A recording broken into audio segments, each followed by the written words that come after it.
દેવભૂમિ દ્વારકામાં પોલીસની મોટી કાર્યવાહી। પેટ્રોલ ડીઝલની કાળાબજારી કરનારા પર તવાઈ। 1000 લીટર ડીઝલના જથ્થા સાથે એકની ધરપકડ કરાઈ છે। પિકઅપ ગાડી સહિત લાખોનો મુદ્દામાલ પણ જપ્ત કરાયો।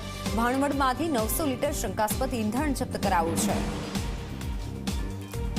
ભાણવડમાંથી 900 લીટર શંકાસ્પદ ઈંધણ જપ્ત કરાયું છે। 1000 લીટર ડીઝલના જથ્થા સાથે એકની ધરપકડ કરાઈ છે। લગભગ 1000 લીટર ઈંધણ જપ્ત કરવામાં આવ્યું।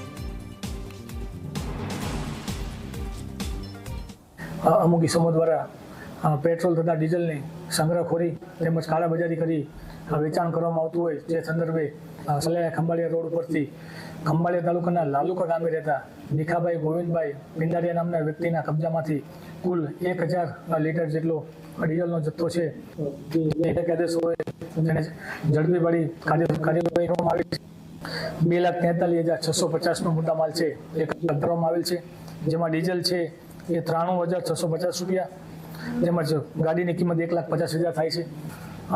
ભાણવડ તાલુકાના ઢેબર ગામના રહેવાસી આદમભાઈ ઇબ્રાહીમભાઈ હિંગોરાના કબજામાંથી તેમના છકડો રિક્ષામાંથી કુલ 900 લીટર જેટલું શંકાસ્પદ ઈંધણનો જથ્થો છે એ કોઈપણ જાતના આધાર પુરાવા વગર મૂવમેન્ટ કરતા હોય જે ઝડપી પાડી કબજે કરવામાં આવેલ છે।